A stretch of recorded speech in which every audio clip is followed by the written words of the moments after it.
भीमसेन के द्वारा मारे गए 105 कीचक के भाई और कीचक और सहस्त्रों वीर सैनिक, पूरा श्मशान भूमि पट गई वीरों से। जैसे कोई जंगल को काट के गिरा दे, ऐसे सूरवीर पड़े हुए थे। उस समय श्मशान भूमि में जो गांव के नगर के लोग थे उनको भीम ने नहीं मारा था, सैनिकों को, कीचक के और उनके भाइयों को। वो सब देखकर भाग पड़े, विस्मय में पड़ गए कि ये सैरंध्री के पति वास्तविक गंधर्व और बड़े बलवान हैं। विराट के पास जाकर के निवेदन किया कि महाराज, कीचक मारा गया, 105 भाई उसके मारे गए, जितने सैनिक थे सब मारे गए। मारने वाला एक पर्वताकार गंधर्व जिसका प्रहार वज्र जैसा, पर आपके किसी नगरवासी को नहीं मारा। कीचक के मारे जाने पर विराट को और मंत्रियों को बहुत दुख हुआ, क्योंकि महाबली इसी के द्वारा सुरक्षित था विराटनगर। सब मन में विचार कर रहे हैं कि ऐसा कौन हो सकता है जो कीचक को ऐसी दुर्गति से मार सकता है। अब बात फैली विराटनगर में, विराटनगर से अन्य नगरों में, अन्य देशों से, सब पूरे विश्व में फैल गई। कीचक महाबली विराट का सेनापति साला ऐसी दुर्गति से मारा गया।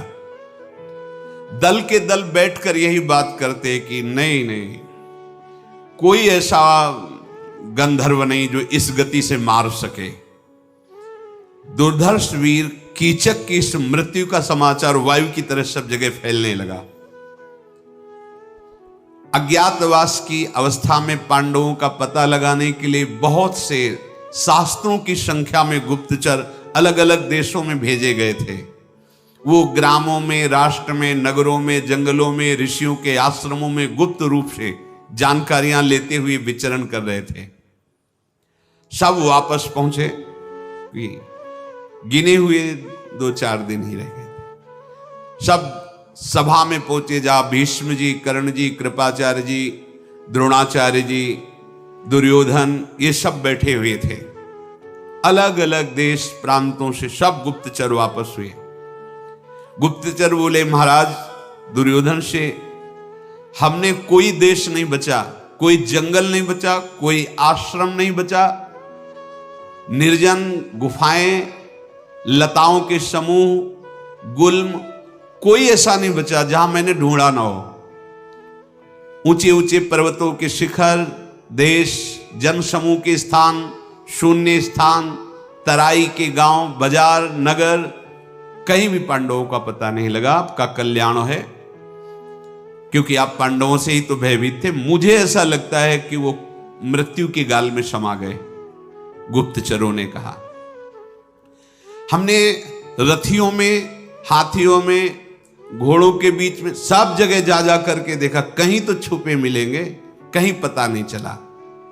हां, इतना पता चला है कि उनके सारथी, उनके रथ, उनके घोड़े द्वारिकापुरी में भगवान श्री कृष्ण बलराम के पास हैं, क्योंकि उस जब अज्ञातवास को जा रहे थे तो उनको वहां भेजा था, और धौम्याचार्य जी को भेजा था द्रुपद देश। शत्रु को संताप देने वाले दुर्योधन, पांडवों के इंद्रसेनादि सारथी द्वारिकापुरी में हैं, ऐसा हम लोगों ने खोज कर ली है। पर वहां ना द्रौपदी है, ना 5 पांडव हैं। उन लोगों से बातचीत में हमने सुना कि उन लोगों को भी पता नहीं कि पांडव कहां हैं। ऐसा ही आज्ञा की थी युधिष्ठिर जी ने।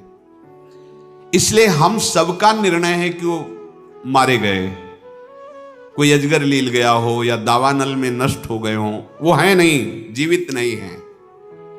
अब हमारे लिए क्या आज्ञा है? पांडवों को ढूंढने के लिए कोई जगह ऐसी नहीं बची जहां हम लोगों ने ढूंढा ना हो। हां, एक बात अगर आपकी पकड़ में आवे तो अभी अभी हमें अपने गुप्तचरों से, जो गुप्तचरों के प्रधान थे, पता चला है कि विराटनगर में महाबली सेनापति 10,000 हाथियों का बल रखने वाला कीचक मारा गया है। इससे अगर आपका कोई सूत्र बैठे तो आप देख लीजिए। बकाया वहां पूरे विराटनगर को छान लिया है, 5 पांडव नहीं है। श्मशान भूमि में कोई गंधर्व उनके 105 भाइयों को भी मार दिया है, और मारने का कारण कोई सैरंध्री है। अब आप इस पर विचार कर लीजिए और मुझे आज्ञा कीजिए। राजा दुर्योधन दूत की बात पर विचार करके सोचते रहे और सभासदों से कहा, कार्यों के अंतिम परिणाम को ठीक ठीक समझ लेना अत्यंत कठिन है, इसलिए आप लोग पहले अपने अपने विचार प्रकट कीजिए। जो आपने अभी सुना कीचकवध, और यह भी सुना कि सर्वत्र ढूंढ लिए गए, नहीं मिले। 13वां वर्ष पूर्ण होने वाला ही है, अगर पूर्ण हो गया तो सत्य प्रतिज्ञ पांडव निश्चित हमारा नाश कर देंगे। सत्यव्रती पांडव मद की धारा बहाने वाले गजराज के समान, भारी विषधर के समान वो हम पर टूट पड़ेंगे। इसलिए अभी समय है, 1 2 दिन 3 दिन जल्दी से ढूंढ लिया जाए तो 12 वर्ष का वनवास और 1 वर्ष का अज्ञातवास, अगर पहचाना नहीं गए तो भारी विपत्ति हम सब पे पड़ने वाली है। कर्ण ने कहा कि अब इन गुप्तचरों को छोड़ो, अब हम गुप्तचर तैयार करते हैं। ये और जन समुदाय में तो जाए, पर ये सन्यासी, महात्मा, सिद्ध, इनके आश्रमों में भी जाए, सबसे विनय पूर्वक पूछे, सेवा भावना करके कि आप ध्यान के द्वारा देखो पांडव कहां हैं। ऐसा पाप भावना में अनुरक्त रहने वाले दुशासन ने कहा कि जैसा कर्ण कह रहे हैं, इन्हीं के विश्वास पात्र गुप्तचरों द्वारा पता लगाया जाए, जल्दी से पांडवों की खोज की जाए। घूम घूम करके गुप्तचर शीघ्रगामी घोड़े के द्वारा जाकर पता लगाए, कहीं ना कहीं तो पांडव होंगे ही। और अगर कहीं ऐसा जो ऐसा समाज में बताया गया कि अजगर लील गया या दावानल में, तो फिर मुझे कोई चिंता की बात नहीं, क्योंकि मेरा राज्य फिर निष्कंटक है। द्रोणाचार्य जी ने कहा, मूर्खता की बात मत करो।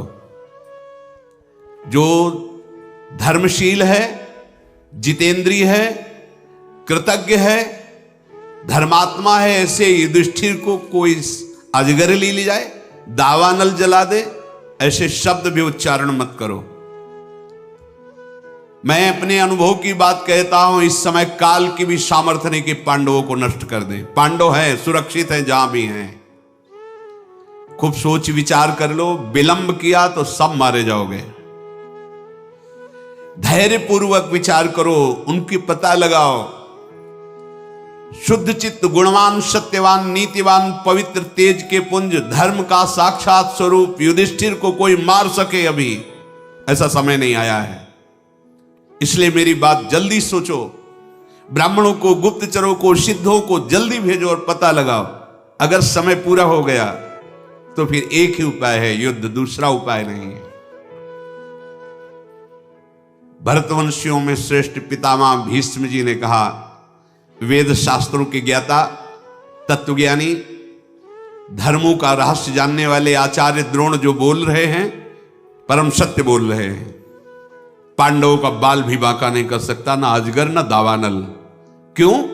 क्योंकि भगवान श्री कृष्ण का वो दासत्व स्वीकार किए। ये महाभागवत भीष्म जी ने कहा कि उनका कोई बाल बांका, धर्म रता नित्यम केशवानुगता सदा, वो सदैव धर्म में रहते हैं और केशव भगवान श्री कृष्ण के अनुगत हैं, शरणागत है। उनको कोई मार सके ऐसा नहीं हो सकता। पांडव अपने धर्म और पराक्रम से सुरक्षित है, जल्दी खोज करो। 13वां वर्ष बीतने ही वाला है। तुम लोगों की जो धारणा बन रही है ना कि वो मारे गए, अजगर लील गया, ऐसा कुछ नहीं, पांडव सुरक्षित है। मैं पहचान बता रहा हूं, उस पहचान के अनुसार खोजो। जिस नगर में धर्मराज युधिष्ठिर विराजमान हैं, वहां सब धर्म का आचरण करने वाले दानशील, उदार, विनयी, लज्जाशील होंगे। जहां महाराज युधिष्ठिर विराजमान करते, वहां प्रसन्नता छाई रहेगी, सत्यपरायणता, हृष्ट पुष्ट, कार्यकुशल होंगे। जहां महाराज युधिष्ठिर विराजमान है, वहां दूसरों का दोष देखने वाला कोई नहीं रहेगा, ईर्ष्यालु नहीं होगा, वो स्वयं धर्म में तत्पर, इसलिए उनके आसपास सब धर्मात्मा होंगे।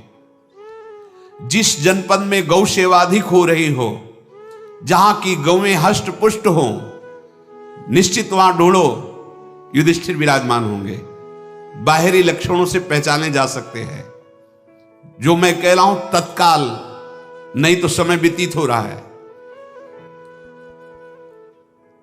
शरद्वान के पुत्र कृपाचार्य जी ने कहा कि वयोवृद्ध भीष्म की जो वार्ता है वो परम सत्य है।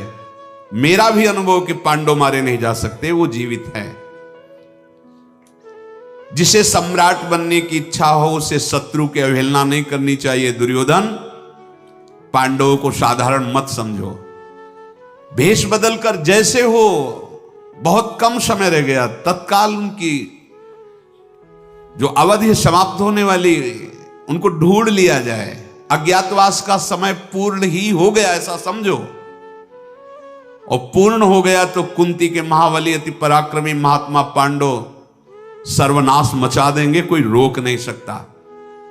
इस प्रकार सबने अपनी अपनी सलाह रखी। दुर्योधन बहुत बुद्धिमान था, विवेकवान नहीं, बुद्धिमान। जैसे कल बताया था, बुद्धि तो बहुत है, विवेक नहीं है।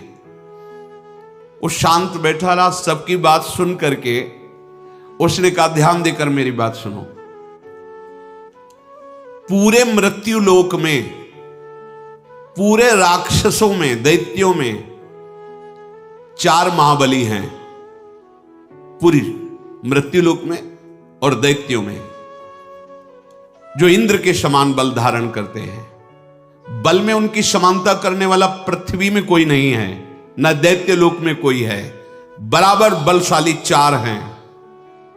भगवान शेषावतार बलदेव जी, और पराक्रमी मदराज शल्य, और महान पराक्रमी भीमसेन, और चौथा ये कीचक। ये 4 महाबली हैं। बलराम जी अगर मारते कीचक को तो ये बात फैल जाती, क्योंकि द्वारिका से वो चढ़ाई करते। बलराम जी ने मारा नहीं। शल्य आते तो उनकी सेना विराटनगर पर आक्रमण करती, शल्य आए नहीं।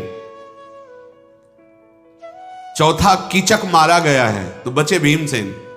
भीम ने ही मारा, मेरा पक्का निर्णय है। ये सभी बलशाली एक दूसरे को जीतने का बल रखते हैं, इसलिए मेरा पूरा का पूरा विश्वास है कि भीमसेन ने ही मारा है जो विराटनगर में कीचक मारे गए। पक्का निर्णय मुझे। पर जब तक पहचान साबित नहीं की जाएगी तब तक बात नहीं होगी। और वो सैरंध्री इतनी सुंदरी बताई गई, वो और कोई नहीं, द्रौपदी है। पक्का विश्वास है मेरा, कोई विचार करने की जरूरत नहीं है। द्रौपदी के निमित्त कीचक की बुद्धि बिगड़ी होगी और भीमसेन ने गंधर्व का नाम रख करके उसको मार दिया है। कीचक मारा गया, भीमसेन ने मारा, पक्का। इसलिए बिना विचार के विराटनगर पर आक्रमण कर देना चाहिए। भीमसेन ऐसा पराक्रमी वीर है कि वहां रह रहा है और आक्रमण सह नहीं पाएगा। वो युद्ध में निकल आएगा, हम पहचान लेंगे। फिर 12 वर्ष का वनवास, 1 वर्ष का अज्ञातवास। पितामह भीष्म जी, द्रोणाचार्य, कृपाचार्य, कर्ण, सब एक साथ उसकी प्रशंसा की। बिल्कुल ठीक तुमने, ये सब एक पक्ष हो गया है। भोजन का बहुत बड़ा प्रभाव होता है। जैसा खाओ अन्न वैसा बने मन। जरूर जरूर दुर्योधन की प्रशंसा करने लगेगी। बहुत सुंदर विचार किया, पक्का ऐसा ही है। क्या करना चाहिए? अब हमें विराटनगर की तरफ तुरंत सेना सजा करके आक्रमण करना चाहिए। पहले गोधन, उनका गौओं का अपहरण करना चाहिए। पांडव जहां रहते हैं वहां कोई आक्रमण हो वो शांत नहीं बैठ सकते, क्योंकि वीर पुरुष हैं, वो कोई कायर नहीं है। जहां वो हमारे सामने आएंगे हम पहचान लेंगे। जहां पहचान लिए तो हमारा संकट दूर हो जाएगा। त्रिगर्त देश के राजा महाबली सुशर्मा भी वहां बैठे हुए थे, जिनको बहुत बार कीचक ने पीट पीट के भगाया था। कीचक मारा गया, अब उनकी जलन विराट पर थी, तो उन्होंने कहा कि मुझे आदेश करो, एक तरफ से हम अपनी सेना सहित आक्रमण, दूसरी तरफ से आप घेर लो विराट नगर को। कर्ण ने दुर्योधन से कहा, बहुत सुंदर बात, दोनों तरफ की चढ़ाई में जरूर पांडव निकल पड़ेंगे और हम उन्हें पहचान लेंगे। बलपूर्वक कीचक ने बहुत से राजाओं को सताया है। मत्स्य नरेश बहुत बार जो विजय प्राप्त की वो कीचक के बल से, विराट में इतने सामर्थ्य नहीं है। चलो तत्काल सेना को सजाने का आदेश करो, ठीक अवसर है। विराट के यहां रत्न धन सब हम ले लेंगे, बंदी बना लेंगे विराट को और सब आपस में बांट लेंगे, गोधन रत्न आदि सब। इसलिए सेना को सुसज्जित किया जाए, कई टुकड़ियों में बांट दिया जाए। पितामह भीष्म, आचार्य द्रोण, शरद्वान पुत्र कृपाचार्य, ये सब ने स्वीकृति दे दी, हां ऐसा ही किया जाए। जिधर आक्रमण का निश्चय किया गया, कौरव के सैनिक उधर तैयार होकर चलने लगे। सुशर्मा ने त्रिगर्त के साथ अर्थात अपने देश के सैनिकों के साथ जो दिशा निश्चित की गई उधर चल पड़े। भयानक सेना कौरवों की, अरे जिसमें भीष्म जी, द्रोणाचार्य जी, कृपाचार्य जी, अश्वत्थामा, कर्ण आदि, और सुशर्मा भी बहुत बलवान, सब विराट नगर की तरफ चल पड़े। सप्तमी की तिथि को अग्निकोण की तरफ से सुशर्मा ने चढ़ाई की और अष्टमी को निश्चित किया गया था कौरव दूसरी तरफ से आक्रमण करके जो उनकी गौशालाएं थी, पहले गोधन का अपहरण करेंगे। 13वां वर्ष भली भांति पूर्ण हो चुका जब ये नगर में चढ़ाई के लिए पहुंच गए। अब इसमें समय लगा, पूरे अज्ञात वर्ष का समय पूर्ण हो गया है। व्यतीतः समयः सम्यक वसताम वै पुरोत्तमे, पूरा समय हो गया। ये युद्ध प्रारंभ होने के पहले ही समय, 1 वर्ष का अज्ञातवास सम्यक पूरा हो गया। सुशर्मा ने वेग से आक्रमण किया और लाखों गवें विराट की अपने अधिकार में कर ली। बड़ा कोलाहल मच गया, धूल उड़ रही थी। जितने भी गोपगण बलवान रक्षा में थे, कहां उस राजा की सेना और कहां गोपगण, पर गोपगणों ने रक्षा का प्रयास किया, पर उन सैनिकों के भाले, मूसल, फरसे, भिंदीपाल, इन सब अस्त्रों के प्रहार से वो छिन्न भिन्न हो रहे थे। ग्वाले भयभीत होकर के भागे और महाराज विराट की सभा में जाकर के कहा कि सावधान हो जाइए, आपकी गौओं का अपहरण त्रिगर्त देश के नरेश सुशर्मा ने आक्रमण करके अपने अधीन कर लिया और बहुत से ग्वालों, जो सेवा करने वाले ग्वाले, उनको मार दिया गया है। आप जल्दी अपने गौ रक्षा कीजिए।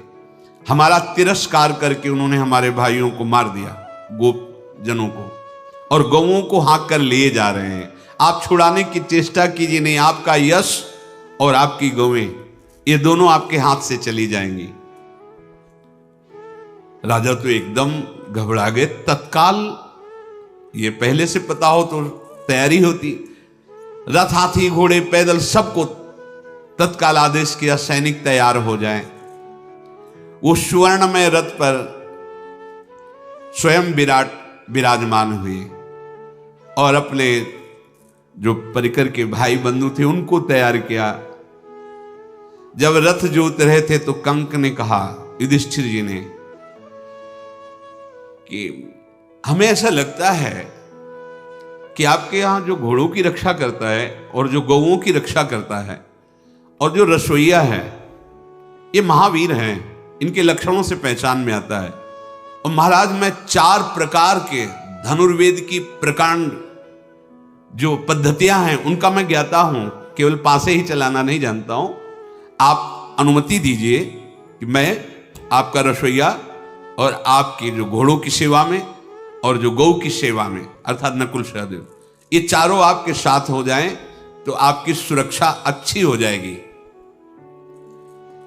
मत्स्य राज ने कहा कि पांसे चलाना और रसोई बनाना, गौ सेवा करना, शुभ सेवा अलग है, लेकिन युद्ध में वो महाराज आप चिंता मत करें। मैंने देखा है, क्योंकि मैं महाराज युधिष्ठिर के पास आत्मवत रहा हूं ना, तो ये लोग भी सेवा में ही थे वहां, क्योंकि सबने अपना परिचय दिया था। मैं युधिष्ठिर की गौ सेवा करता हूं, मैं अश्व सेवा करता हूं, मैं युधिष्ठिर का रसोईया हूं। तो कहा मुझे परिचय है। ये ऐसे बलशाली कि जहां ये खड़े होंगे वहां पराजय हो ही नहीं सकती। राजा ने कहा यदि तुम्हारी ऐसी परीक्षा की हुई बात है, तब तो जैसे रथ कवच हमने धारण किए वैसे आप लोग धारण कीजिए। अनायास महान पराक्रमी पांडवों ने नकुल, सहदेव, भीम और युधिष्ठिर ये तैयार हो गए। रथों पर बैठकर बड़ी प्रसन्नता से नगर से बाहर निकले। दिन ढलते ढलते घेर लिया जाकर सुशर्मा को, जो गौओं का अपहरण किए थे। महाबली भीमसेन की गदा के आगे कोई टिक थोड़ी रहा था, और युधिष्ठिर का भाला प्रसिद्ध था, कई कई सैनिकों को एक प्रहार में नष्ट कर देना। युद्ध महाराज विराट भी कोई साधारण नहीं, पर उस कोटि के बलवान नहीं जिस कोटि के पांडव बलवान हैं। युधिष्ठिर ने व्यूह रचना तत्काल की अपने भाइयों की, नकुल, सहदेव, भीम, युधिष्ठिर, चारों ऐसे ढंग से, और घेर लिया। और महाराज विराट रथ के द्वारा अपने सैनिकों के घेरे से रण कौशल दिखाते हुए त्रिगर्त के 500 रथी, 800 घुड़सवार, 5 महारथी मारकर गिरा दिए और सुशर्मा पर धावा किया। विराट ने सुशर्मा पर प्रहार किया। सुशर्मा रणोन्मत्त होकर के विराट को बाणों से बींधने लगा। महाराज युधिष्ठिर ने देखा कि विराट तो घिर रहे हैं। सुशर्मा ने विराट की सेना को मथ करके विराट के घोड़ों को मार दिया, सारथी को मार दिया, और दौड़ करके विराट को बंदी बना लिया। भयभीत हो गए विराट। सुशर्मा ने जब विराट को बंदी बनाया, महाराज युधिष्ठिर की तरफ दृष्टि करके विराट कह रहे थे, कंक तुम कह रहे थे कि बहुत बलशाली ये लोग हैं, छुड़ाओ मुझे, मुक्त करो। देखो हमारे यहां सुखपूर्वक रहे हो, तुम हमारी जान की रक्षा करो, बड़ा सत्कार किया है तुम्हारा, अब उसका बदला चुकाओ। युधिष्ठिर ने कहा शांत रहिए, आप धैर्य धारण कीजिए। महाबली भीमसेन से कहा, भीम जल्दी छुड़ाओ सुशर्मा से विराट को, कहीं ऐसा ना हो कि मृत्यु दंड दे दे। भीमसेन जैसे भयंकर तूफान चलता है, ऐसा वेग धारण करके दौड़े। सुशर्मा से कहा खड़ा रहे, खड़ा रहे। गदा से रास्ता बनाते हुए शीघ्र पहुंचे। 1,00,000 सैनिकों को एक क्षण में मार दिया। न जाने कितने घुड़सवारों को, रथियों को, हाथी सवारों को भीमसेन विनाश करते हुए सुशर्मा के पास पहुंच गए। बलवान भीमसेन ने सुशर्मा के रथ पर छलांग लगाई, पहुंच गए, बाल पकड़ा, खींच के नीचे गिरा दिया। और विराट को विराट यद्यपि वृद्धावस्था को प्राप्त हो रहे थे, फिर भी बलशाली थे ही। भीमसेन के अंक में विराट विराजमान, और कहा भीमसेन तुम चिंता मत करो, देखो अभी ये सब भागते हैं पीठ दिखा के। सुशर्मा के बाल पकड़ करके बलपूर्वक घसीट करके महाराज युधिष्ठिर के पास लाए और कहा आदेश करो इसका अभी सर उतार दें। सुशर्मा तो भयभीत हो गया, चिल्ला चिल्ला के रोने लगा, ये हमारी इच्छा नहीं थी, पर दुर्योधन ने मुझे भेजा है। गला दबा के कहा भीमसेन ने सुशर्मा का कि अब दुर्योधन सहित तू भी यमराज के पास जाएगा, वहीं तू जाके सलाह करना। युधिष्ठिर जी बड़े दयालु है। युधिष्ठिर जी नहीं नहीं नहीं, इसको मारो मत, नहीं नहीं मारो मत। कहा आप जहां होता है वहां आप छोड़ देते हो, वही बाद में अपने लिए काल बनता है। जयद्रथ को छुड़वा दिया था मुंडन करवा के, वही तपस्या करके भगवान शंकर से वरदान मांगा था, एक दिन में पांडवों पर विजय प्राप्त, अर्जुन को छोड़ के। अब इधर तो ये पता नहीं था कि दुर्योधन भी चढ़ाई कर रहे हैं, यहां आनंद पूर्वक रात्रि व्यतीत कर रहे हैं। अब दिन में चलेंगे, और दूतों से कहा कि नगर में जाकर कह दो विजय सी प्राप्त हुई है, बड़े उत्सव मनाए जाएं।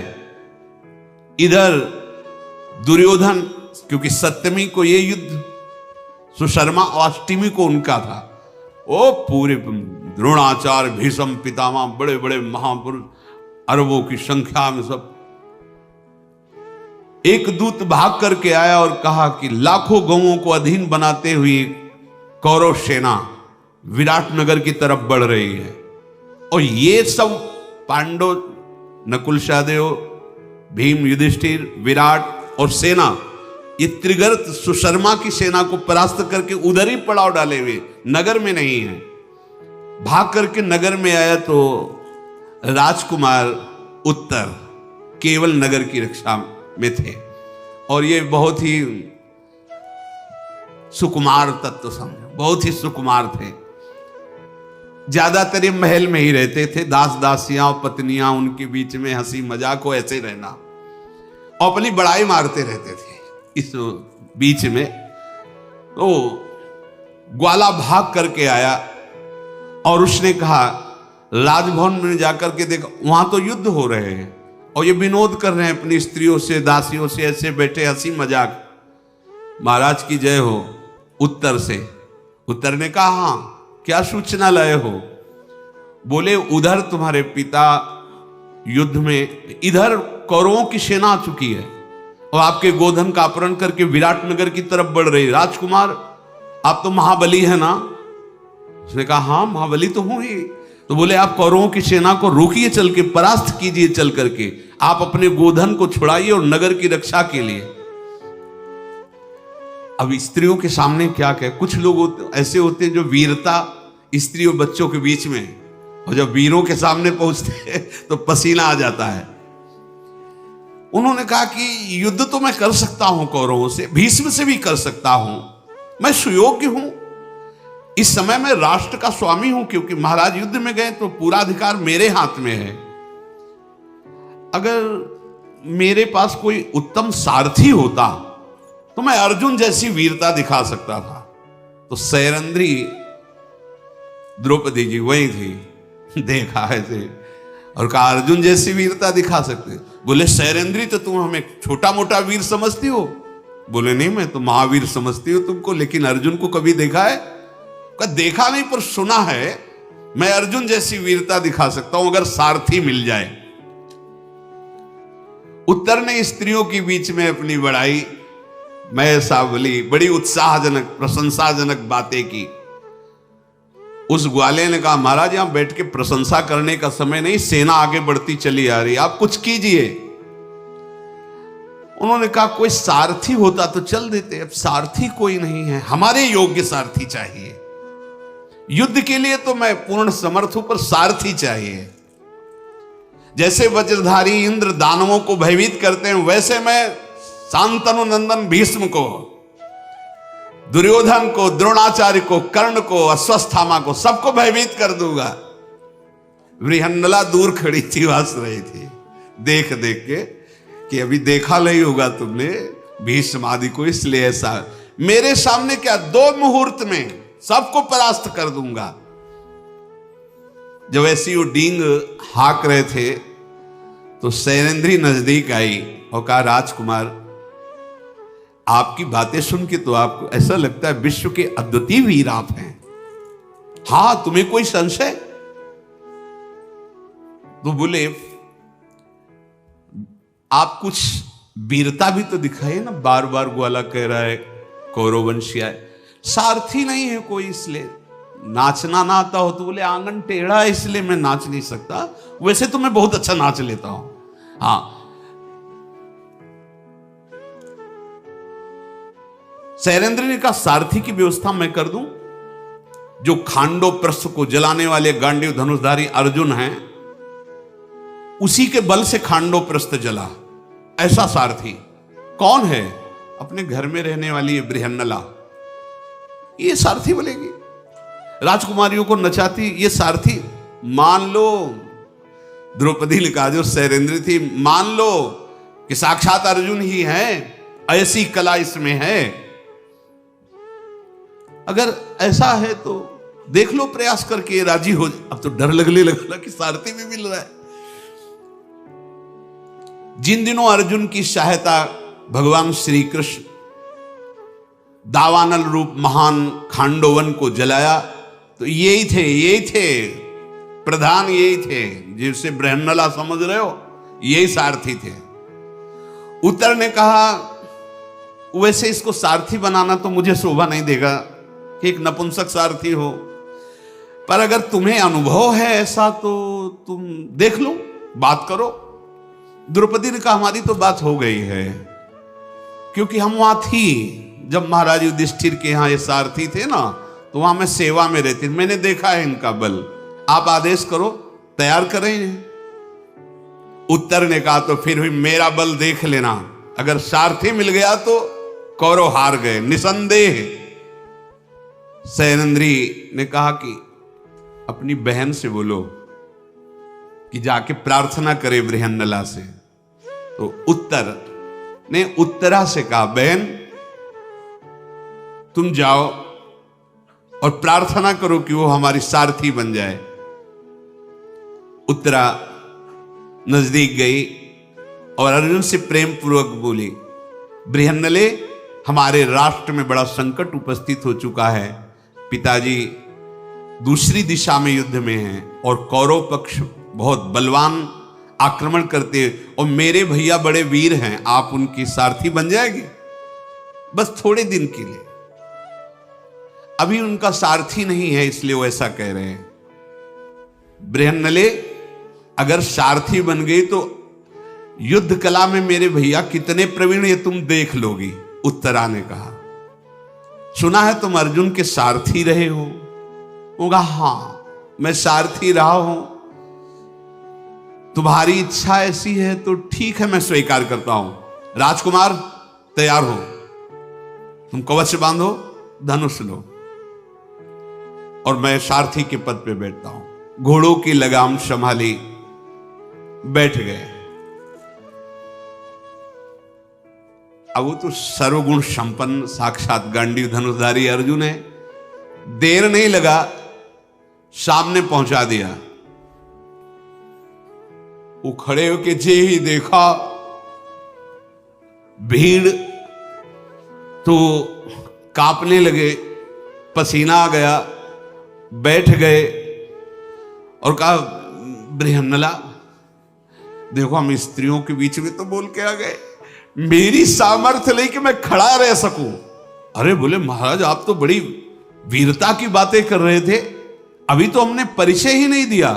देखो वो श्वेत वस्त्र धारण जो किए हुए खड़े हैं, वो कुरुवंश के पूजनीय भीष्म पितामह हैं, वो द्रोणाचार्य है। विराट कुमार ऐसे ऐसे बता रहे, और वो कूदे रथ से भाग पड़े। जब पीछे मुड़ के देखा तो है ही नहीं, दौड़ करके वो लोग अपनी चोटी संभाली, साड़ी कमर में बांधी, दौड़ करके पकड़ करके लाए और कहा, ये वीरों को शोभा देता है, तुम क्या जाके महल में बात करोगे।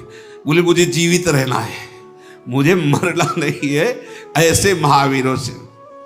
देखो तुमने प्रतिज्ञा की है, तुम्हें जाने तो दूंगा नहीं, युद्ध करना पड़ेगा तुम्हें, क्योंकि मैं जिसका सारथी बनता हूं उसको कभी परास्त का मुख नहीं देखना पड़ता, पराजय का। गौओं को बिना वापस लौटाए और इन सब कौरवों को परास्त किए बिना हम तुम्हें जाने नहीं देंगे। सैरेंद्री ने तुम्हें विश्वास दिलाया था कि मैं बहुत कार्यकुशल योद्धा हूं, आप चिंता न करो, जिसके साथ मैं होता हूं वहां विजय होती है। उत्तर बोला, ये सफेद पोशाक में कौन दिखाई दे रहे? तो उनका अद्भुत महापुरुष भीष्म पितामह है। अरे उनका मत्स्य देश की तरफ रथ मोड़ो, इनको तो देखा नहीं जा रहा, ऐसे दुर्धर्ष दिखाई दे रहे। गौएं चली जाएं, विराटनगर चला जाए, मुझसे से कोई परवाह नहीं, मेरे प्राण बचाओ। ऐसा कह करके बाण सहित धनुष फेंक करके राजकुमार उत्तर रथ से कूदे और भयभीत होकर भाग पड़े। बृहन्नला पीछे से कहती जाए, राजकुमार वापस आ जाओ, ये छत्री का कार्य नहीं है पीठ दिखा के भागना। अभी तो युद्ध किया ही नहीं, तुम भयभीत होकर भाग रहे हो, ये उत्तम बात नहीं है। ऐसा कहकर कुंती नंदन अर्जुन रथ से कूद पड़े और दौड़ करके बड़ी शीघ्रता से राजकुमार को पकड़ा, अपनी अजानबाहु लंबी लंबी भुजाओं में बांध लिया और कहा तुम्हें जाने नहीं देंगे, तुम्हें युद्ध करना होगा। वो चिल्ला चिल्ला के रोने लगे, मुझे छोड़ दो। अर्जुन को हंसी आ रही थी, इतना वीर बन रहा था, अभी तो युद्ध की बात सुनकर इसकी हालत ऐसी हो रही। अर्जुन की जब छाती से लगा, जब अर्जुन ने ऐसे तब उनको लगा कि ये मेरे हृदय में एक अपार बल सा आ रहा है, जैसे राख में छिपी हुई आग, ऐसे ही ये बृहन्नला के भेष में कोई तेजस्वी महापुरुष है। उत्तर को ऐसा अनुभव हो रहा है, निश्चय ये कपट वेशधारी कोई महापुरुष है, साधारण नहीं है। मालूम होता है कि ये किसी कार्य के निमित्त से ऐसा वेश धारण किए हुए है। और कौरवों ने जब उत्तर को पकड़ने के लिए दौड़े थे तो अर्जुन को जो चाल, उनका दौड़ना, ये देखकर आपस में सलाह करने लगे, ये तो साक्षात अर्जुन है। निश्चय निश्चय ये जो राजकुमार उत्तम को अपनी बाहों में भरे हुए ये गांडीव धनुषधारी अर्जुन है। सैनिकों ने कहा कि जैसा श्री कृष्ण का बल, बलराम का बल संग्राम भूमि में होता है, ऐसे ही ये जो नपुंसक का वेश धारण किए हुए हैं, इनकी बाहुओं में दिखाई दे रहा है, पक्का ये अर्जुन है। अर्जुन ने ऐसे उत्तर को पकड़े हुए और एक हाथ से उसके बाल पकड़े हुए थे, लाए रथ पे बैठाला। उत्तर रोते हुए विलाप करते हुए बोला, बृहन्नले तुम जो कहोगे मैं तुम्हें दे दूंगा, जितने मोहरे कहोगे, जो जो कहोगे, हमें छोड़ दो, बस हमें छोड़ दो, मैं जीवित रहना चाहता हूं, मरना नहीं चाहता। सुनो, मैं 100 मोहरे दूंगा तुम्हें और स्वर्ण जटित बहुत से वैदूर्य मणि, ये सब तुम्हें दूं, तो मुझे छोड़ दो, मुझे जाने दो। अर्जुन ने कहा कि अगर ज्यादा रोना धोना करोगे तो आप सुनो, हमें गुस्सा आ जाएगा, चुपचाप बैठो। भय से आतुर शुद्ध बुद्ध खो करो अर्जुन के पास बैठे। महावीर कौरवों के पक्ष में है। देखो तुम मेरे बाहुबल से सुरक्षित हो, तुम्हें बिल्कुल इन वीरों से नहीं डरना चाहिए। मैं बड़ा दुर्धर्ष वीर हूं, तुम्हें परिचय नहीं इसलिए तुम घबरा रहे हो। दुर्गम है ये, जितनी सेना तुम देख रहे हो अकेले मुझे पार नहीं कर सकती कौरवों की सेना। तुम केवल मेरे सारथी बनकर बैठे रहो, मैं तुम्हें बताता रहूंगा कैसे चलाना है, कहां पहुंचाना है। देखो तुम ये ना समझो कि मैं केवल बोल ही रहा हूं, मेरे प्रहार को ना भीष्म जी सह पाएंगे और ना द्रोणाचार्य जी सह पाएंगे, ना कृपाचार्य। शांत रहो, तुम भयभीत मत हो। बार बार अर्जुन की तरफ देख रहा है। भीष्म जी, द्रोणाचार्य जी, कौरव महारथी, ये सब एक बार में चिल्ला पड़े, ये अर्जुन ही है, ये नपुंसक वेश में अर्जुन ही है, दूसरा कोई नहीं है। भरद्वाज नंदन श्री द्रोणाचार्य जी बोले, देखो देखो, जैसे प्रचंड वायु किसी से नहीं रुकती, ऐसे ये अर्जुन किसी से रोके नहीं रुकेगा। ये नपुंसक वेश में समस्त शस्त्रधारियों में श्रेष्ठ महान नरुदर मेरा प्रिय शिष्य अर्जुन, यह मैं पहचान गया इसके नेत्रों से, इसकी चाल से। संदेह मत करो, ये अर्जुन ही है। ये वो शत्रुओं को संताप देने वाला महापराक्रमी सब्यसाची मेरा शिष्य है, जिसके सामने खड़े होने पर कोई देवता, कोई लोकपाल, कोई असुर युद्ध में पीछे नहीं लौटा सकता। इसलिए सावधान हो जाओ सब। कर्ण ने कहा, आचार्य आप तो अपने शिष्य के गुणों का ही वर्णन करते रहते हैं, कभी हमारी तरफ भी देख लिया करे। ये अर्जुन कुछ नहीं है, ये दुर्योधन केवल आदेश करें, हमारी 16वीं कला के बराबर भी नहीं है। दुर्योधन ने कहा, वाह मित्र, तुम ही एक ऐसे जो मेरा हृदय शीतल कर देते हो। अंगराज, अब तो कोई चिंता की बात नहीं, क्योंकि अर्जुन को पहचान लिया गया है। अब इन्हें 12 वर्ष का वनवास और 1 वर्ष का अज्ञातवास पुनः भोगना पड़ेगा। इधर अर्जुन ने कहा, रथ घोड़े की लगाम संभाल और वो समी वृक्ष उसके समीप ले चल। विराट कुमार उत्तर वहां पहुंचे। उतर रथ से, चढ़ जाए समी वृक्ष पर, और मेरा धनुष इसमें रखा हुआ है, भीम की गदा, महाराज का भाला और भी अस्त्र शस्त्र सब रखे हुए हैं। तुम इस समय गांडीव धनुष उससे निकालो, जिसका भार कोई भी धनुष नहीं सह सकता। बड़े बड़े गजराजों की सेना को एक बार में विनाश करने की सामर्थ्य गांडीव धनुष रखता है। मेरी बाहुओं में जो बल है, ये तुम्हारे धनुष तिनके के समान है, ये सह नहीं पाएंगे मेरी बाहुओं को। मेरा धनुष निकालो गांडीव।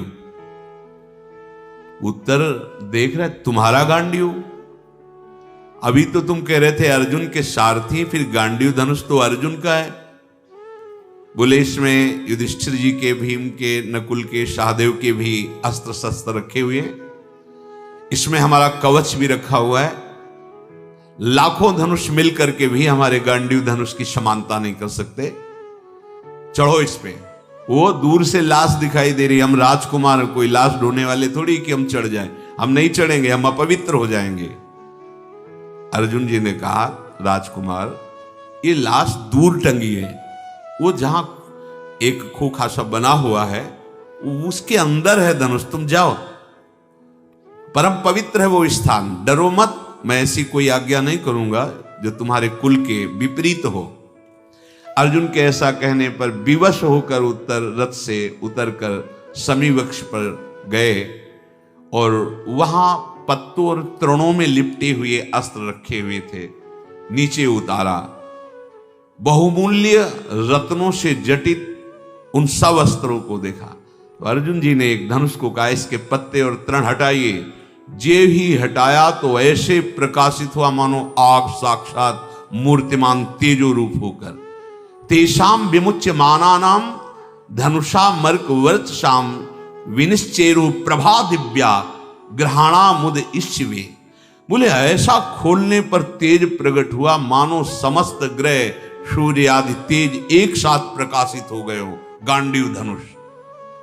उत्तर के नेत्र चकाचौंध हो गए। उन्होंने कहा, ये किसका धनुष है, इतना दिव्य, इतना चमकीला और इतना वजनदार? ये किस यशस्वी वीर का धनुष है, इसका नाम क्या है? बृहन्नले, जो मैं पूछ रहा हूं ठीक ठीक उत्तर दीजिए। अर्जुन ने कहा, राजकुमार अब सुनो, इस धनुष का नाम गांडीव है और ये जिसके हाथ में होता है उसका नाम अर्जुन, और काल से भी युद्ध करने की सामर्थ्य रखता है अर्जुन। ये मेरे पास ही सदैव रहता था। कुछ समय के लिए, अज्ञात समय व्यतीत करने के लिए मैंने इसमें रख दिया था। ये देवताओं पर भी विजय अकेला प्राप्त कर सकता है, ऐसा ये धनुष है। विराट पुत्र, जिस समय मैं अपने दिव्य बाणों का संधान इस पर करता हूं, फिर कोई सामने टिक नहीं सकता। युद्ध में शत्रुओं पर आघात करना और शत्रुओं की बाण वर्षा को काटना गांडीव का सहज स्वभाव है। देखो, ये महात्मा युधिष्ठिर का अस्त्र, ये भीम का अस्त्र है, ये नकुल का, सहदेव का अस्त्रों का परिचय दिया। अर्जुन ने कहा, राजकुमार, अब तुम समझ गए हो मैं गांडीव धनुषधारी अर्जुन हूं, और जानना चाहते हो तो महाराज की सभा में जो कंक बन के विराजमान हो हमारे बड़े भ्राता धर्मराज युधिष्ठिर हैं। तुम्हारे यहां जो रसोईया बल्लभ है वही महाबलशाली भीमसेन है, जो तुम्हारे पिता के यहां रसोई का काम कर रहे हैं। अश्वों की देखभाल करने वाले ग्रंथिक नाम से मेरे भ्राता नकुल हैं, और गौशाला के अध्यक्ष तंतिपाल नाम से मेरे भ्राता सहदेव हैं। हम पांचों पांडव, और सैरेंद्री जो तुम्हारे मां के यहां दासी रूप से रह रही, वो महान द्रौपदी है जिसके कारण कीचक मारे गए। उत्तर कूद पड़ा रथ से, साष्टांग दंडवत किया और कहा कि मुझे क्षमा करना, मैंने आपको बार बार बृहन्नला कह के संबोधन, आप तो हमारे गुरुदेव के समान पूज्य हैं, मुझे विश्वास नहीं हो रहा कि आप बृहन्नला बनकर के मेरे महल में राजकुमारियों को नचाते गए। अहो भाग्य, सौभाग्य कि मुझे अर्जुन का सानिध्य मिला। मेरे अज्ञानवश जो आपको कुछ अनुचित व्यवहार लगा हो तो क्षमा कीजिए। मैं अब आपके चरणों का आश्रय पाकर बहुत ही निर्भय हो गया और मुझे कोई भय नहीं। पार्थ, मैं सदैव आपका दास। अब आप कृपा दृष्टि से देखिए और अब देखिए कि मैं कितने उत्साह से घोड़ों को हाँकता हूं। मेरा महान सौभाग्य प्रकट हुआ जो अर्जुन का सानिध्य मुझे मिला। बीरबल, आप आरूढ़ होइए और देखिए, आप जहां आज्ञा करेंगे वहीं मैं घोड़े को ले चलूंगा। अर्जुन ने कहा, तुम कोई भय मत करना, रण में केवल तुम्हें अब कौशल देखना है अर्जुन के हाथों का। ये जितने महावीर खड़े सब भाग पड़ेंगे, तुम निश्चिंत रहना, भयभीत मत होना। मेरे इन सब तरकशों के जो बाण हैं वो अंदर से उत्साहित हो रहे हैं चलाने के लिए, क्योंकि 12 वर्ष का वनवास, 1 वर्ष का अज्ञातवास सहने के कारण मेरे भी हृदय में प्रबल वेदना हो रही कि इनको दंड दें। सुनो, कुछ क्षण मौन रहना। और शांत होकर जितने दिव्यास्त्र प्राप्त किए थे सबका स्मरण किया। सब दिव्यास्त्र साक्षात रूप से प्रकट हो गए। अर्जुन ने कहा, जिस समय मैं जैसा स्मरण करूं आप कृपा करके उसी समय उपस्थित हो जाए। सब दिव्यास्त्रों ने कहा, मैं आपके मन में ही वास कर रहा हूं, आप बस स्मरण कीजिए, जिस समय जिसका स्मरण करेंगे हम सेवा में उपस्थित रहेंगे। ये सब देख करके उत्तर ने कहा, महाराज एक प्रश्न का उत्तर दे दीजिए, आप इतने महान होकर नपुंसक बनकर के क्यों रहे महल में? कैसे नपुंसकता को प्राप्त हो गए?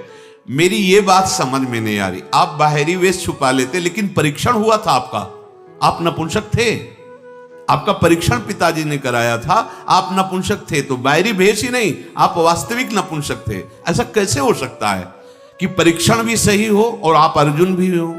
अब मुझे संशय नहीं है, पर मेरे अंदर एक अब भी प्रश्न है कि अर्जुन नपुंसक कैसे हो सकते हैं?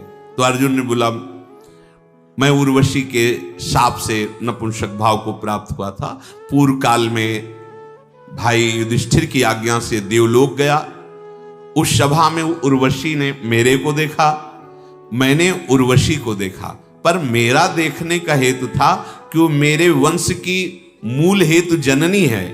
तो मैं अपलक नेत्रों से देखता रहा कि ये मेरे वंश की पूर्वज है, तो ये बड़ी वंदनीय है। पर उसको ऐसा लगा कि मैं काम भाव से देख रहा हूं, इसलिए देवराज इंद्र ने प्रेरणा करके हमारे पास भेजा। तो हमने उनसे कहा कि कुंती माता के समान आप पवित्र हैं हमारे लिए, हम कभी ऐसी भावना से स्वीकार नहीं कर सकते। तो वो हमें नाराज होकर शाप दे दिया कि जा नपुंसक हो जा। पर देवराज इंद्र ने उस शाप को 1 वर्ष के लिए सीमित कर दिया, जो अज्ञातवास में तुम्हारे महलों में व्यतीत हुआ। अब देखो मैं पूर्ण स्वस्थ हो गया हूं, शाप खत्म हो चुका है। राजकुमार, तुम्हें मालूम होना चाहिए कि अब मैं अपने स्वरूप को प्राप्त हो चुका हूं। महापराक्रमी अर्जुन ने हाथों से वो जो चूड़ियां आदि पहने थे निकाल के फेंक दिया और दस्ताने पहने गांडीव धनुष संचालन के लिए। अपने घुंघराले केशों को बांधा और कहा कि तुम शीघ्र रथ को आगे बढ़ाओ। धनुष की टंकार प्रत्यंचा चढ़ाकर जे ही टंकार की गांडीव की, तो ऐसा लगा मानो 2 हिमालय आपस में टकरा गए हो। भयानक शब्द पृथ्वी को विदीर्ण करता हुआ कौरव की सभा के जितने घोड़े थे घुटने टेक दिए। कौरव पक्ष के जो रथियों में बड़े बड़े महारथी, बड़े बलवान अश्व जोते हुए थे, जे ही गांडीव की टंकार की ऐसी भयंकर टंकार थी, घुटने टेक दिए। सब महारथियों के होश उड़ गए। उत्तर घबरा रहा है, उत्तर से कहा चढ़ और ये ध्वजा हटा अपनी, सिंह की ध्वजा जा समी वृक्ष के समीप सम्मान से रख दे। और अर्जुन ने चिंतन किया अपनी ध्वजा का, तो ये बहुत अट्टहास करते हुए वीर महाबली हनुमान जी जिस पर विराजमान, वो कपित ध्वजा करके रथ पे विराजमान हो गई।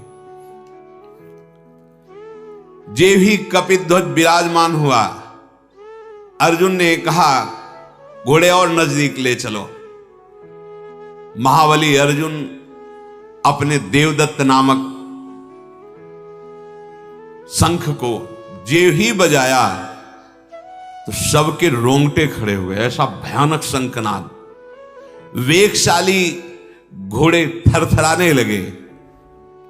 द्रोणाचार्य जी प्रसन्न हुए, बोले अब समझ में आया, ये गांडीव की टंकार और ये शंख की गर्जना मेरे शिष्य अर्जुन की है। यद्यपि विपक्ष में है पर प्रसन्नता हो रही है। उत्तर घबरा गया, उसने कहा अब दोबारा शंख मत बजाना, ने हमारे हृदय की गति रुक जाएगी। इतनी जोर का शंखनाद हमने रणभेरिया सुनी है, हाथियों की चिघाड़ सुनी है, शंखनाद भी सुने, पर ऐसा शंखनाद हमने कभी नहीं सुना। ये तो बहुत, और जैसा शंखनाद वैसे हनुमान जी की गर्जना। हनुमान जी विराजमान है ध्वजा पे, महाबली हनुमान, धनुष की टंकार, हनुमान जी की गर्जना और शंख की ध्वनि, हाहाकार मच गया कौरवों की सेना में। अर्जुन ने कहा सावधान उत्तर, अब दोबारा शंखनाद कर रहा हूं। अब दोबारा जे ही शंखनाद और धनुष की टंकार की, द्रोणाचार्य, भीष्म पितामह, कृपाचार्य, अश्वत्थामा, बड़े बड़े वीर सब सावधानी के स्वर में, सावधान मतलब दूसरी शंख ध्वनि का मतलब अब बाण प्रहार। हमारे शस्त्र छूट रहे हैं, घोड़े अप्रसन्न हो रहे हैं। द्रोणाचार्य जी कह रहे हैं सूचना हो रही है विनाश की, भाग जाओ, जिसे भागना नहीं अर्जुन छोड़ेगा नहीं। दुर्योधन ने कहा कि आपके मुख से शोभा नहीं देता आचार्य द्रोण, एक अकेला अर्जुन और इतने सब महारथी, कैसी बात आप कह रहे हो। कृपाचार्य, भीष्म पितामह, अश्वत्थामा, कर्ण और हमारे जैसे वीर जहां हैं, वो एक अर्जुन क्या कर लेगा। फिर पहली बात तो 13वां वर्ष अभी पूरा नहीं हुआ, आप लोग धर्म को जानने वाले हैं, अभी अज्ञातवास का समय पूरा नहीं हुआ। आप सब कहिए जान गए हैं कि अर्जुन है, वो स्वीकार करे, क्योंकि वो सत्य प्रतिज्ञा। अगर आप सब कहेंगे कि अज्ञातवास पूरा नहीं हुआ तो युद्ध नहीं करेंगे, 12 वर्ष का वनवास, 1 वर्ष का अज्ञातवास फिर स्वीकार कर लेंगे। हमने गणना की है, अज्ञातवास अभी पूरा नहीं हुआ। इसका प्रमाण स्वयं भीष्म जी दें, क्योंकि धर्म का परम ज्ञान भीष्म जी को है। सब भीष्म जी की तरफ देखने लगे। भीष्म जी ने कहा कलाह काष्ठाश्च युज्यन्ते मुहूर्ताश्च दिनानि च अर्धमासश्च मासाश्च नक्षत्राणि ग्रहस्तथा ऋतवश्चापि युज्यन्ते तथा संवत्सरापि एवं काल विभागेन काल चक्रम प्रवर्तते। सुनो समस्त रथी महारथियों, कला, काष्ठा, मुहूर्त, दिन, मास, पक्ष, नक्षत्र, ग्रह, ऋतु, संवत्सर, ये सब का ध्यान रखते हुए मैं कह रहा हूं, उस घड़ी से जिस घड़ी से ये वनवास के लिए निकले हुए थे, इन पक्ष मास आदि के समय के बढ़ने घटने से, ग्रह नक्षत्रों की गति के व्यतिक्रम से हर 5वें वर्ष में 2 महीने अधिक मास बढ़ जाते, 2.5 पौने 3 वर्ष में 1 अधिक मास। 13 वर्षों के पूर्ण होने के पश्चात भी पांडवों के 5 महीने 12 दिन अधिक व्यतीत हो चुके हैं चांद्र वर्ष के अनुसार। चांद्र वर्ष चंद्र गणना से 354 दिनों का 1 वर्ष होता है चंद्र गणना से, और सौर वर्ष सूर्य गणना से 365 दिनों का 1 वर्ष होता है। इस हिसाब से सूर्य संक्रांति के हिसाब से पांडवों के 13 वर्ष 6 दिन हुए हैं। 365 दिनों वाली गणना से 13 वर्ष 6 दिन हो चुके हैं, और चांद वर्ष की गणना के अनुसार से 13 वर्ष 5 महीने 12 दिन हो गए हैं, निकल गया। अज्ञातवास पूरा हो गया, चाहे चांद्र वर्ष की गणना से हो या सौर वर्ष की, सूर्य वर्ष, तो दोनों में से ये आगे है। सूर्य की गणना से 6 दिन आगे है, 13 वर्ष 6 दिन, और चंद्र वर्ष की गणना से 13 वर्ष 5 महीना 12 दिन आगे है। इसलिए उनका अज्ञातवास पूरा हो चुका है। पांडवों ने जो प्रतिज्ञा की थी अक्षरशः पालन उन्होंने किया है। अर्जुन ऐसे नहीं है कि वो अपने सत्य धर्म को छोड़ दें। राजा युधिष्ठिर परम धर्मात्मा हैं, कुंती के पुत्र लोभी नहीं हैं, तपस्या और कठिन कर्म करने वाले हैं। वो कभी कोई लोभ से अनुचित कार्य नहीं कर सकते। पांडव पराक्रम में समर्थ हैं, धर्म से उनका समय पूरा हो गया है। महाराज भीष्म जी ने कहा, यदि कोई अर्जुन को असत्यवादी कहेगा तो मेरे द्वारा पराजित होगा। देखो, सत्य का इतना पक्ष होता है।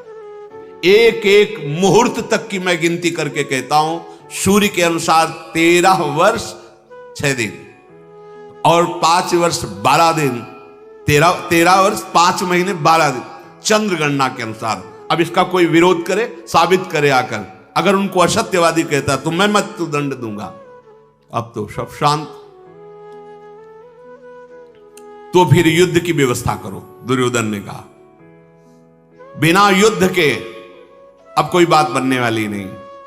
भीष्म जी ने कहा, संधि कर लो, मान जाओ मेरी बात, उसको अपने में मिला लो, आधा आधा हिस्सा कर लो। जैसे इंद्रप्रस्थ में रहते थे, तुम हस्तिनापुर में रहो। संधि की क्या बात, मैं कुछ भी बिना युद्ध के देने के लिए तैयार नहीं हूं। ये कुंती पुत्र मेरा क्या कर लेगा। भीष्म जी ने कहा, लिख लो, ये अकेला समरभूमि में संपूर्ण पृथ्वी को भस्म कर सकता है। इसके पास ऐसे दिव्यास्त्र जो अपने लोगों के पास भी नहीं।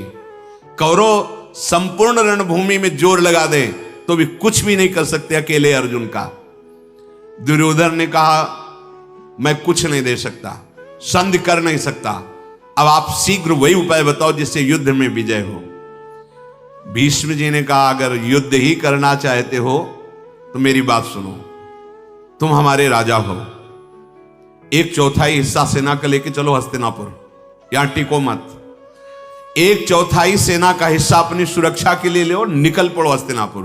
क्योंकि अगर यहां सब बंदी बनाए जाएंगे, आप छूटे रहेंगे तो बात बन जाएगी। पहला प्रहार अर्जुन आप पे ही करेगा, इसलिए आप निकलिए। और 1/4 हिस्सा सेना जो गौएं अपहरण की गई वो हस्तिनापुर लेकर के चले। बकाया जो सेना बची आधी, वो हम सब मिलकर के देख लेंगे अर्जुन को। द्रोणाचार्य, कर्ण, अश्वत्थामा, कृपाचार्य, भीष्म जी, सबने ऐसी ही सहमति की।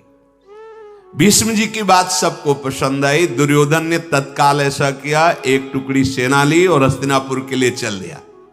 भीष्म जी व्यूह बना करके खड़े हो गए। भीष्म जी आचार्य से कहा, द्रोणाचार्य से, आप बीच में खड़े हो, अश्वत्थामा वाम भाग में, कृपाचार्य सेना के दक्षिण भाग में, कर्ण कवच धारण करके सेना के आगे, और मैं संपूर्ण सेना की सुरक्षा के लिए पीछे खड़ा होता हूं। महान धनुर्धर ये सब वीर ऐसा व्यूह रचना की। द्रोण ने कहा कि ये अर्जुन की ध्वजा फहराकर बता रही है कि विजय अर्जुन के ही हाथ में है। रथी अतिरथी महावीर जितने हैं सब सावधान हो जाए, क्योंकि गांडीव पर जिस समय बाण चढ़ेंगे तो संभालना मुश्किल हो जाएगा। ये देखो, मेरे 2 बाण चरणों में गिरे आके, 2 बाण कान के पास से गए। भीष्म जी, ये 2 बाणों से मेरा शिष्य मेरे को प्रणाम कर रहा है, और 2 बाणों से जो कान के पास गए आज्ञा ले रहा है। तो मैं आज्ञा देता हूं अपने शिष्य अर्जुन को कि वो मुझे भी युद्ध में परास्त करके विजय प्राप्त करे। यह है प्रणाली। गुरु विपक्ष में है पर मर्यादा युक्त, वहां जाके पैर नहीं छूना है, बाणों से चरण स्पर्श और बाणों से ही आज्ञा मांगना। अब तो नपुंसक का जो स्वरूप था वो तो हट गया। तो मानो देदीप्यमान ज्वाला अग्नि की या सूर्य ऐसे अर्जुन चमकने लगे। किसी की सामर्थ्य नहीं हो रही थी कि एकाग्र दृष्टि से अर्जुन को देख सके। अर्जुन ने कहा, उत्तर ले चलो सेना के समीप और उनसे जितनी दूर पर एक बाण फेंका जाता है उतनी दूर पर रुको, जरा मैं देखूं कौन कौन सामने विराजमान है। अर्जुन जी ने देखा दुर्योधन नहीं दिखाई दिया। उसने कहा तो फिर इनको परास्त करने से हमें क्या, हमें तो उसको परास्त करना है पक्का। ये पितामह का ही विधान होगा उसको बचाने को। उसको भेज दिया दूसरी दिशा में वापस। नहीं, इनको तो देख लेंगे, आचार्य द्रोण को, भीष्म पितामह को, अश्वत्थामा को, कृपाचार्य को, कर्ण को, पहले दुर्योधन को देखेंगे। ये दुर्योधन नहीं दिख रहा है, इसका मतलब है हस्तिनापुर का मार्ग पकड़ करके जा रहा है। तत्काल ले चलो दक्षिण दिशा की ओर। विराट नंदन इस सेना को छोड़िए और इस मार्ग से चलिए जिधर दुर्योधन जा रहा, पहले मैं उससे युद्ध करूंगा, फिर लौट करके इन महारथियों को देख लूंगा। इस प्रकार अर्जुन की आज्ञा देने पर उत्तर ने अपने घोड़े मोड़े और जिधर हस्तिनापुर की तरफ घोड़ों को काबू करते हुए आगे बढ़ाया। थोड़ी देर में दिखाई दिया श्वेत वाहन अर्जुन को कि दुर्योधन अपनी सेना के साथ जा रहा है। इधर कृपाचार्य जी ने कहा, सावधान, ये तो हम लोगों से लड़ा ही नहीं, हमारा तो सारा का सारा व्यूह बेकार हो गया। वो तो जा रहा है दुर्योधन के पीछे और राजा की रक्षा करना हमारा कर्तव्य होता है। सब भागो। देवकी नंदन श्री कृष्ण के सिवा कोई इस समय अर्जुन के सामने नहीं टिक सकता, क्योंकि महान तेज से संपन्न ये अकेला युद्ध करके सबको परास्त कर देगा। अगर दुर्योधन की रक्षा नहीं की गई तो मारा जाएगा। गौवें प्रचुर धन जो हमने लूटा है वो तो छीन ही लेगा। अर्जुन उच्च स्वर में दुर्योधन के पास पहुंचे और कहा, सुन, ये कुंती पुत्र अर्जुन तुझे युद्ध के लिए ललकारता है। डरपोक, भागकर युद्ध भूमि से हस्तिनापुर की तरफ जा रहा, किसके बल से? और अर्जुन ने इतने बाण छोड़े जैसे आंधी चलती है, मार्ग अवरुद्ध करके सब सैनिकों को घायल कर दिया। युद्ध की जो बाणों की मार खा करके कौरव सैनिक चिल्लाते हुए भागने लगे। मन ही मन सब मनाने लगे कि मैं भाग जाऊं जल्दी से और अर्जुन के बाणों की पीड़ा से बच जाऊं। पार्थ ने सबको घायल करके अपना शंख बजाया। अब तो दुर्योधन घबरा गया कि अकेले हम ऐसे कैसे लड़ सकते हैं। सैनिकों को तो परास्त कर दिया और महारथी तो पीछे छूट गए। धनुषधारियों में श्रेष्ठ अर्जुन बड़ी वेग से उन ग्वालों को मुक्त किया जो गौओं की सेवा में, और कहा, तुम्हें जो गौएं हैं ये विराटनगर को ले जाओ, अब कोई रोकने वाला नहीं है। अर्जुन ने धनुष के टंकार की और ललकारा दुर्योधन से, अब कहां तू पीठ दिखा के भाग रहा है हस्तिनापुर की तरफ? क्या इसी बल से तूने पांडवों का अपमान किया है? लौट।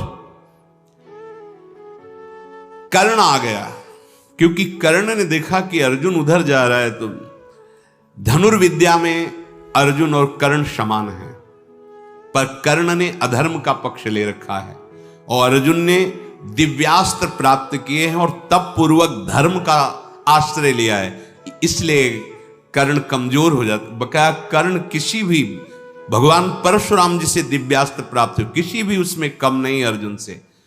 दौड़ करके अर्जुन को रोका और कहा, कहां? दुर्योधन को पीछे देखना, पहले मेरे से युद्ध कर। मैं बहुत समय से जल रहा हूं तेरे से युद्ध करने के लिए, छुपा छुपा घूम रहा था, आज हमारे सामने आया है।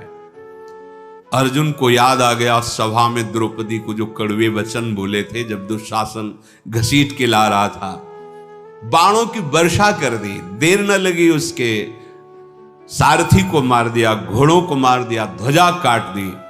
और कर्ण ने भी बाणों की वर्षा की, पर अर्जुन के दिव्यास्त्र संधान से वो भाग पड़ा है। एक क्षण भी नहीं टिक पाया, भाग पड़ा, छोड़ के सेना भाग पड़ा।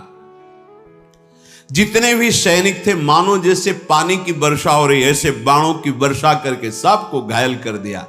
गौएं छुड़ा ली और जो गोपगढ़ गौओं की रक्षा में थे उनको भी मुक्त किया दासत्व से और कहा, जाओ ये विराटनगर की ओर गौवें लेकर तुम जाओ। अर्जुन ऐसा कह करके सहसा आगे बढ़े तो विराट पुत्र तेजी से रथ को हाँक रहा था। धनंजय की बाणों की मार से जो दुर्योधन के आसपास सैनिक थे वो सब नष्ट होते चले जा रहे थे। जैसे प्रचंड आंधी वृक्षों को उखाड़ती चली जाती है, ऐसे रथ की सेना, हाथियों की सेना, घुड़सवार सेना, पैदल सेना, इनको नष्ट करते हुए अर्जुन आगे बढ़े। अर्जुन के हृदय में भारी उत्साह। उसी समय कर्ण का भाई लाल घोड़ों के रथ पर बैठकर सामने आया। संग्रामजीत उसका नाम था। उसने अर्जुन को बाणों से बीधना चाहा। एक ऐसा छुरधार नाम के बाण से संधान किया, उसका गला कट के गिर गया। जब ये फिर कर्ण ने सुना कि मेरे भाई की हत्या अर्जुन ने कर दी, फिर लौट पड़ा। अब वो अर्जुन से बड़े बल से युद्ध कर रहा है। कर्ण का साहस देखकर अर्जुन ने कहा, देख तेरे इस साहस और तेरी गति को, अभी तो भागा था, अभी मैं फिर रोकता हूं। गरुण चिन्ह वाले बाणों से संधान किया, घिर गया। कर्ण को कुछ दिखाई नहीं दे रहा, बाण ही बाण। क्षण भर में उसका फिर घोड़ा, रथ, सारथी सब नष्ट कर दिया। अर्जुन ने जब घोड़ा, सारथी, रथ नष्ट किया तो कर्ण फिर पीड़ित होकर भाग पड़ा। अर्जुन के सामने द्रोणाचार्य जी ने कह दिया था, इस समय उसके सामने कोई नहीं टिक सकता। अकेला अर्जुन पूरे त्रिभुवन पर भारी है, क्योंकि तप, धर्म और दिव्यास्त्र तीनों से परिपक्व है। पितामह भीष्म, द्रोणाचार्य, कृपाचार्य ये तब तक पहुंच चुके थे। हठ पूर्वक बाणों की वर्षा करके अर्जुन को रोकने लगे। शत्रुओं का मान मर्दन करने वाले धनंजय के गांडीव धनुष से छूटे हुए वज्र के समान सायक जितने भी जन आए हुए थे, सबके ध्वजा काट देना, घोड़ों को मार देना और सारथी को पीड़ित कर देना। अर्जुन के छोड़े हुए बाणों को कोई समझ ही नहीं पा रहा था, किधर से आए, कब आए, कैसे आए। कर्ण भाग चुका था, ये महारथी युद्ध में डटे हुए थे। अर्जुन सबको ऐसे रोके हुए थे जैसे समुद्र के भारी तरंगों को तटभूमि रोके हुए हो। तत्काल भीष्म जी ने व्यूह रचना संकेत से की तुरंत, क्योंकि बहुत बड़े महारथी अर्जुन जी हैं। श्वेत घोड़ों वाले रथ पर सवार हुए अर्जुन दिव्यास्त्रों का स्मरण किया। स्मरण करते ही दिव्यास्त्र उनके धनुष पर विराजमान हो गए। अर्जुन प्रजा का संहार करने लगे, मानो साक्षात काल दंड भगवान यम ने चला दिया हो। जिधर देखो उधर सब मृत्यु को प्राप्त होते जा रहे हैं। ऐसे ऐसे अग्निबाण जो पूरी सेना को भस्म कर रहे हैं, मानो आग की ज्वाला प्रकट हो। किसी की ताकत ही नहीं थी कि अर्जुन की तरफ देख सके। सब दिशाओं में दोनों हाथों से बाण संधान कर रहे हैं, दाएं बाएं घूम घूम कर अलात चक्र की भांति। किसी को लक्ष्य नहीं बन पा रहा अर्जुन के मारने का। इतनी शीघ्रता से अर्जुन बाण संधान कर रहे हैं। अचिंत मन बुद्धि वाले शूरवीर अर्जुन ने रणभूमि में ऐसा पुरुषार्थ दिव्यास्त्रों का दिखाया, द्रोणाचार्य जी को 73 बाणों से बेंध दिया। द्रोणाचार्य है अद्वितीय वीर। द्रोणाचार्य जी शस्त्र और शास्त्र दोनों के परम ज्ञाता है। दो साहस इनके सामने कोई दिखा सके ऐसा है ही नहीं। द्रोणाचार्य जी के सामने 73 बाणों से सारथी को, रथ को, पताका को काट करके 73 बाणों से मूर्छित कर दिया गुरु द्रोणाचार्य जी को। 10 बाण दुस्सह नाम के वीर को मारा। अश्वस्थामा को 8 बाणों से बींध दिया। दुशासन को 12 बाण, शरद्वान पुत्र कृपाचार्य को 3 बाणों से और शांतनुनंदन गंगानंदन भीष्म को 60 बाणों से बेंध दिया। ऐसे रथ में छाप दिया। 60 बाण से हिल नहीं सकते। छुरप्र नाम वाले बाणों से जितने भी वीर थे सबको घायल कर दिया। और एक करणी नाम का बाण मारा जो सबसे पीछे कर्ण भागकर गया था, उसके कान में पूरा बाण घुस गया। वो तो मूर्छित होकर गिर पड़ा। सारथी के वो यमलोक भेज दिया।